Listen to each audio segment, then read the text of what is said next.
For many years now, I have found that my mood is very much governed by my training.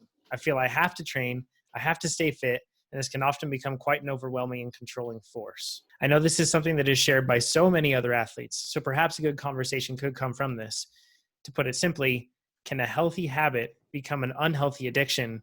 And how can you spot this and then deal with it? This is a good one. There's a few dimensions to this. So the way that I want to tackle this is we'll talk first about distinguishing between positive feedback and addiction, because there is such thing as really good positive feedback. But then as we know that can then turn into kind of there's a darker side of that positive feedback cycle that then becomes addiction. So let's talk about the differences between those two.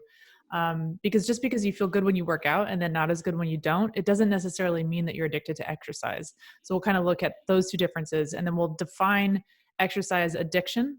We'll talk about some of the diagnostic criteria and the prevalence of this, and then discuss based on those criteria, how can we look into some of that gray area there? Because there is definitely gray area. And then from there, we can back out and talk about some of the just normal ups and downs that happen with training. So to jump into this, first of all, exercise addiction is a thing. This is real. And so I think one of the big questions is, where is the line? And I guess the way to tackle that, like I said, will be to talk about, there's 7 diagnostic criteria for exercise addiction. So I'm just going to kind of go through those briefly and we can talk about them. The first one is tolerance. And that is, as we know with other addictions, needing more and more of the initial activity to achieve sought after results. Now, this is really different from what we talk about as far as needing to overload certain systems to get training adaptations. Like, that's a totally different form of tolerance. This is not the psychological tolerance that comes with addiction. So this is more like a feeling that no matter how much you work out, it's never enough.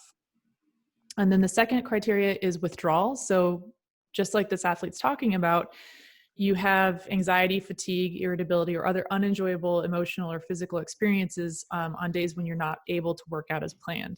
And this is actually pretty common among athletes. So we'll talk about this a little bit more for context. The third diagnostic criteria is intention effect. So repeatedly exceeding planned upon limits to the amount of time spent exercising. So this is kind of like if you're always tacking on extra time or additional workouts to a recommended plan, like that would be kind of what this one is talking about. The fourth one is lack of control. So experiencing one's physical activity habits as difficult or impossible to keep at manageable levels.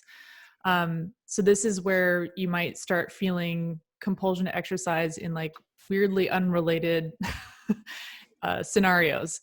And then the fifth one is time. So far more time is spent exercising than is recommended by medical or fitness professionals. And then you're constantly planning, engaging in, or recovering from physical activity, and it consumes a noticeably large portion of one's days and weeks. Now, this is something where, as far as the diagnostic criteria, they're talking about doing far more than what your doctor or your coach would recommend. Reading this in certain ways, you could definitely think of an elite athlete or an Olympic athlete as for sure ticking this box. Doesn't necessarily mean that they're addicted, but this is one of the criteria that would define an addiction. The sixth one is reductions in other activities. So social, work-related, and leisure endeavors are sidelined to prioritize fitness. And the key here is often to the detriment of one's emotional and interpersonal well-being. And that's really key because, we're all trying to balance a lot of things in life. And especially if you're trying to train or perform at a really high level, you may have to knock some of your social life out of the calendar to make room for the training, but that doesn't mean that it's necessarily to the emotional detriment of your emotional and interpersonal well-being. And so I think that's probably just an overarching key with all of this. And then the last one is continuance. So this is where one persists in physical activity despite illness, injury, negative psychological outcomes, or medical advice to taper down or take a break. So this is where no matter what, you're just not willing to dial it back, even when it's really, really clearly needed. So these are the 7 diagnostic criteria. And this is not a matter of like, if you tick a certain number of boxes, you're technically addicted. Uh-oh, what's going on? Nate's smiling like he's getting a blackout in bingo or something. I'm thinking about like TikTok, lack of control, withdrawal symptoms, away from family, continuance. Like, I'm hitting all the marks.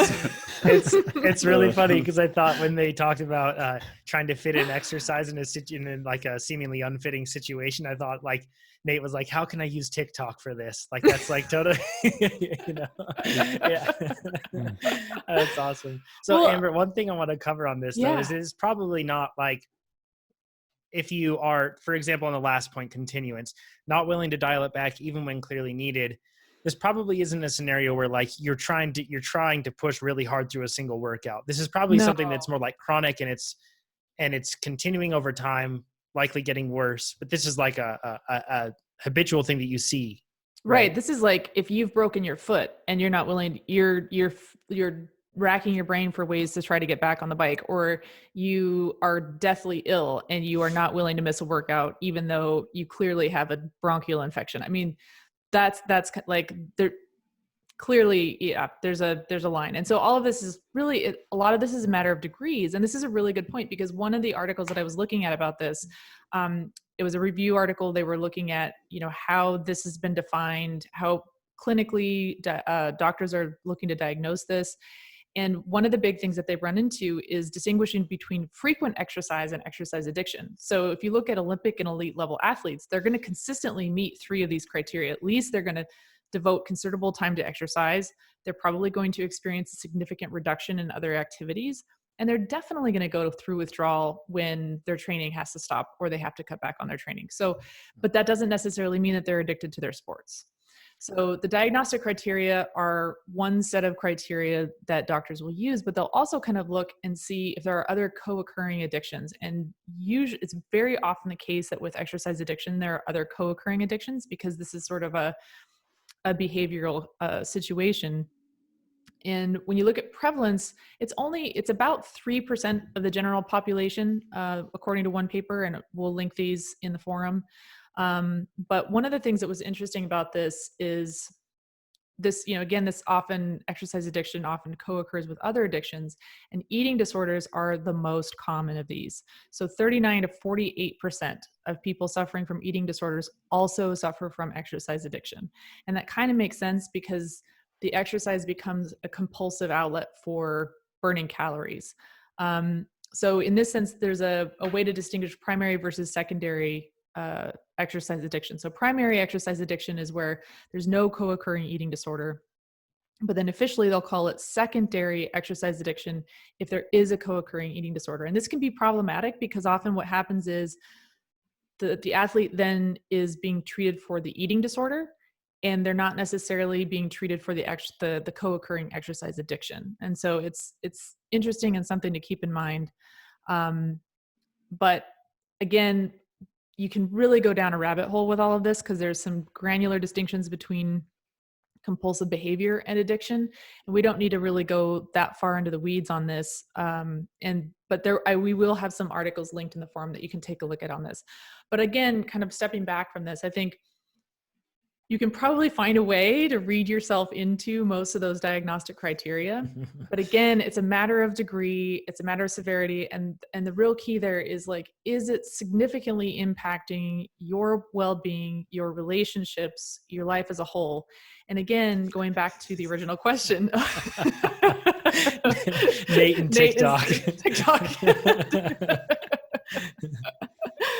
Oh dear. But to the original question, of course you're going to feel good when you work out, and you're going to feel less good when you don't get to work out. I mean, that makes sense. And it's not necessarily a bad thing, and it doesn't mean that you're addicted to exercise. So again, even doctors who are working with people who are addicted to exercise, they're considering all the diagnostic criteria, but they're also looking at other factors, including co-occurring disorders. So there's a lot of gray area here. And we talked on a previous episode about specifically why working out feels really good. And we found that there are physiological feedback loops that are specifically in there to promote more movement, that reinforce just general movement of the human body, because it's a good, healthy thing for us. So a lot of this is just normal and natural.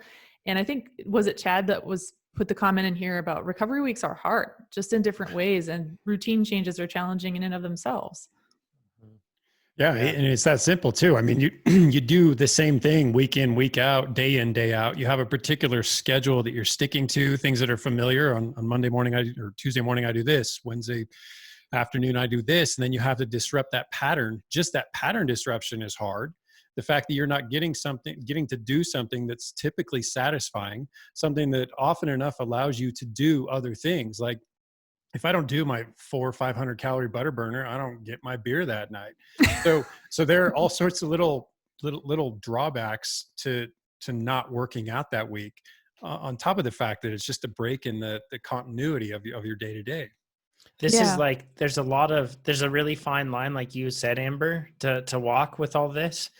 And it's probably and each person's probably going to have to define that line somewhat individually and discover that. But maybe it'd help, like Amber, if you shared, because like you had mentioned, Nate, earlier in the podcast, Amber's been training for years, right? Like, and as a job. So then it gets even more complex in a lot of ways. Yeah. So how have you managed this, whether it's through swimming or cycling? What have you learned trying to manage the fine line balance between them? Yeah, we talked about this a little while ago. And on one of the last podcasts, I talked about the fact that I really went through some serious struggles with swimming, and that when I got into cycling, it was this really cool new opportunity to apply a lot of the lessons that I'd learned from swimming to a new sport, and to feel like I had a chance at a better experience. So I thought about this, and we can talk about any of these, but I basically just try to come up with like a top of the head list of little life lessons that I've learned along the way. So I'm just going to walk through those pretty briefly. And then if you guys want to jump in and talk about any of them, feel free. So I think the very, very first one is to be your own best ally. Excuse me. And this is hard because I think a lot of us really develop a strong inner critic, if you will. Mm-hmm. And so, being your own best ally, there's kind of three components of this. One is self-awareness. And that's really about, you have to be honest with yourself. And when you're honest with yourself, then you can really trust yourself. And those are two pieces of that self-awareness component. And if you have a hard time with that, then I think a good place to start with this is to try to start replacing your internal criticism with curiosity and compassion. A lot of people get really attached to their inner critic because they feel like without the inner critic, that they're not going to have the drive necessary to accomplish the things that they want to accomplish. And that's just not true. So experiment with it. The next time you find yourself using harsh language in your head, see if you can just replace it with some curiosity and compassion rather than criticism. And then the third component of being your own best ally is advocate for yourself. And this is a big one, and it's much easier said than done, but very, very important. The second point on here is to build a village. And you can't do any of this alone. You always need a support system. So finding just, a small core group of people that you really trust, who genuinely have your best interests in mind. And these don't have to be people that know anything about your sport, but just people who you trust, who know you, who you can go to as a sounding board and know that whatever advice or feedback they're giving you is with your best interests in mind. Number 3 is to have fun. Really? Like, it's very easy to, feel like you're getting in there and you're really taking your work seriously and you're being disciplined, and that's all fine and good, but you can take your work seriously without taking yourself seriously. And that's really, really important. So always maintaining some element of fun. And related to this is my 4th point on here, which is to cultivate a beginner's mind. So always be a student of your sport. This is related to maintaining a growth mindset, which we may or may not get into a little bit later in this one.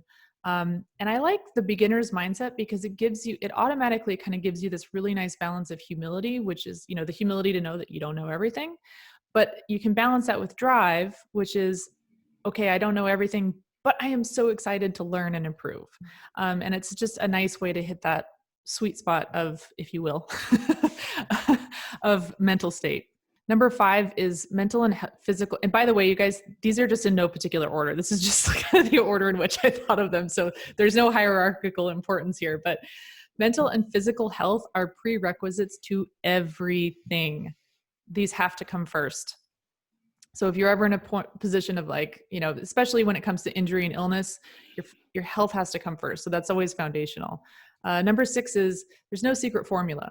So I think a lot of folks kind of feel like, oh, if I just find the right diet or the right combination of diet and training plan and morning routine and, ratio of fats and oils in my coffee in the morning. I mean, there is no secret formula. It's a learning process.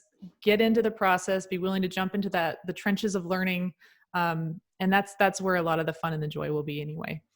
Number 7 is to cultivate agency in the pursuit of your goals. So you can set goals, but don't become a slave to them.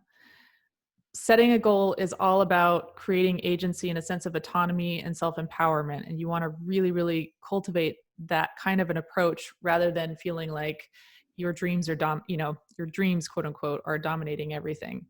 That one sounds a little bit of an oxymoron, but trust me, you want to feel a sense of agency and empowerment as you're chasing your goals, not feel like your goals are that you're subservient to your goals. Number 8 is your path will be unique. You can't model your journey on someone else's. There's nobody in the world just like you.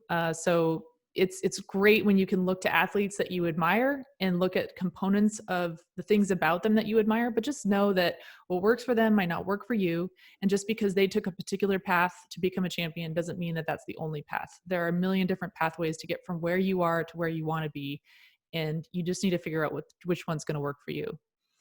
Number 9 is to keep one eye on sustainability at all times. So we love to throw the saying of go big or go home around, but honestly, consistency is so much more powerful than going big. And so sometimes you really, if you're faced with those sort of decisions, always opt for consistency over going big. Progress takes time and it requires a lot of patience. I like to think of this as like water cutting through stone. I mean, you go look at the Grand Canyon, like it's just water through stone, but boy, does that take a long time to forge. So yeah, just keeping an eye on it's not just about the next result. It's also about what comes after the next result. How can you maintain like a sustainable effort and relationship with your sport? John, did you have a question? Yeah, Nate, you and I discussed that very thing after the ramp test, right? We were talking about how everything went, and we were talking about how, like, you basically said, like, it was just too much. Like, I did too much too soon. And we were talking about how fast we would be if we just tried to hit our marks consistently, not try to blow them out of the water. Oh yeah. But just keep it consistent for a year. Yeah. With John and I have issues previously with sickness, and that's kind of been solved, but just with travel where I can't be consistent. And John has with life and stuff and being a dad and work, not being consistent. And you look back at that TSS chart. What if we just had a 3-on 1-off consistently for a year of like mid volume, right? Not even high volume, just mid. We would be probably amazing year over year. And that's probably the biggest. I think that's I want everyone's opinion on this, but I think the lowest hanging fruit for everybody is consistency. That's probably the biggest bang for your buck, and that no one or very few people actually are consistent. Totally. And you bring up a good point, and this is just one of the related to this is pushing through injury and illness. It's just not worth it. It's never worth it. Take injuries and illnesses seriously, allow your body to heal appropriately. And again, this goes back to that sustainability. Yeah, John. Yeah, like 2 things that come to mind with that. First, like when I was dealing with my knee injury, I got to a point where I had to say, because it was like, years of dealing with this thing. And I got to the point where I had to say, I need to stop training because the pressure of trying to train when I could on a day where it felt okay, and then it would just put me back further. That pressure of trying to keep that going was so hard on myself, and I was just so critical of myself the whole time, and then got into the habit of thinking, why me? Why do I have to suffer with this if nobody else does? It was frustrating to get into that position, even from an external perspective. Once I alleviated that stress and quit being so hard on myself and telling myself that I needed to train, I needed to do that, and I just let the injury take its course, and I really, focused on just rehabbing it appropriately, then everything got so much better. So that's one point, just like an anecdote on that. And then also on the concept of consistency and paying off over time. That's one of the biggest arguments for not, being a hero on the last interval. That's like a big temptation for me. And I think it's a big temptation for a lot of people, but you just never know what's going to happen 3 days down the road, 1 week, 2 weeks, 3 weeks, 6 weeks. And if you think of it in terms of stress adding up, looking back, I would much rather have stuck to my marks just perfectly and then been able to do that the whole way through, rather than accumulated extra little bits of stress along the way that got to the point where it made it so that I couldn't continue. And those little efforts matter. Like they do have an effect, They really add up. It's like operating at like a 7 or 8 for capacity all year long. So when the inevitable push that happens, we don't get pushed over the edge. We get pushed close to the edge, and then we can dial it back. And I personally am horrible at that in everything in my life. You guys all know this, but moderation is not your strong suit. Sometimes it helps me, and other times I get bit. Beers with Chad. I did not go over the line. I didn't even throw up that night. It was good. You came in tens. You came in full tens on that one. So, but I think that's a really, for all of us, we're probably doing structured training. And many times we forget about the cumulative nature of structured training. So that's such a key point, Amber, is sustainability. And even like for an athlete like with your career, you had a relatively long career, right, in cycling. Yeah. And yeah. I'm sure that's because of some of these lessons that you learned with going through swimming and everything else. And I'm sure you weren't, I'm not saying that you were perfect with everything, right? Like you said, beginner's mindset, constantly growing, constantly improving. But I'm sure that contributed to a long career. And for all of us that aren't pros, we should strive to have a long career, because if we enjoy this, we want to keep doing it.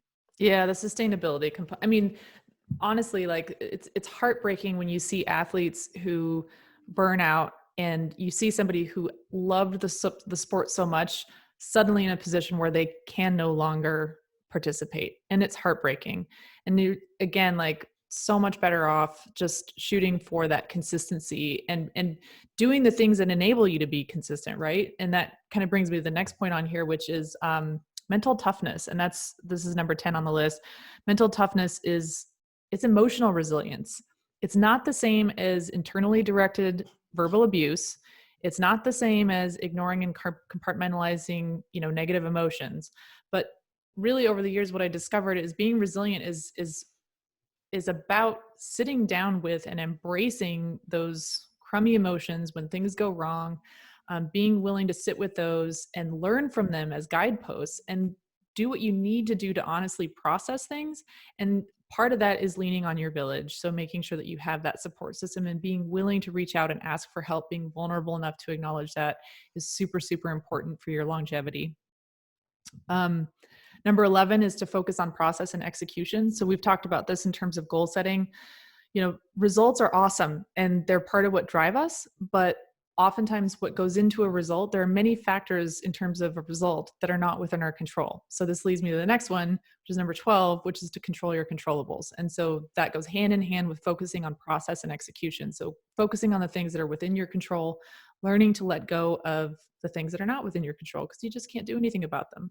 There's a lot of things you can do to try to set yourself up for success, but that's really having that mentality of, I'm going to put myself in a position to win. I'm going to put myself in a position to be successful in my goals, is a really different mentality than like, I have to get a certain result, because this is a way of acknowledging the things that are not within your control.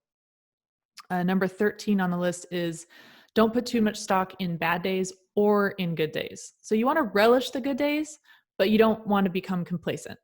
And then you got to weather the bad ones too, but don't let them shake you. Just stay the course. Again, going back to consistency, sustainability, longevity. Number 14 is to cultivate multiple facets of your identity. So we all know cycling is not always rainbows and puffy clouds.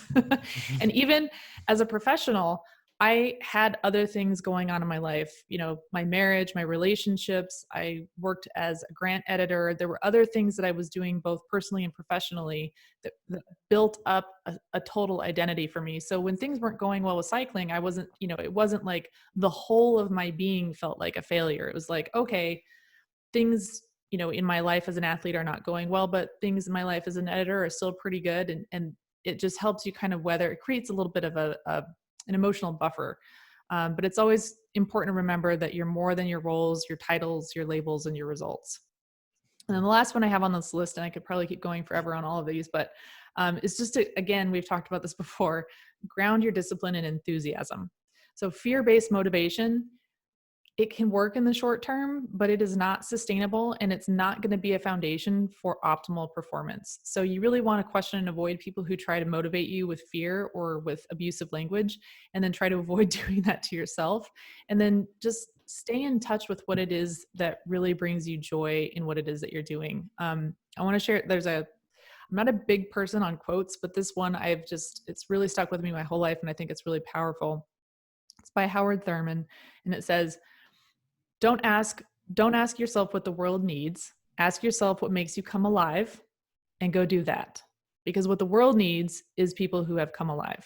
And I think that that's a really good way of kind of grounding yourself in your sport. If your sport is something that makes you come alive, it makes you feel better about yourself, it's empowering, that's where you want to be in your relationship with sport. Awesome. That was fantastic, Amber. I don't have anything else to add. And I think that we should absolutely have a blog post on this, of putting together like the takeaways that you've had and framing them like that, right? Because this isn't like some sort of like, like you said, no sort of order or anything else, but they're really valuable things. And I'm sure everybody, when we were listening to that, probably identified, and so to some degree, with an aspect of one of those signs, so to speak. And it's because we're doing this challenging thing that is endurance sports. So hopefully that helps with everybody here. If you like this video, you should subscribe to our channel. Maybe even give this video a like with a thumbs up and a comment down below. If you want to see race analysis videos, you can click on it right over here. And if you want to get your coaching questions answered, you can click on it right over here. And if you want to become a faster cyclist, which you should go over to TrainerRoad.com. It'll make you faster. We promise. We guarantee it, right, Nate? Guaranteed. Or your money back. Yes, it's true, actually. We really will do that. Yeah.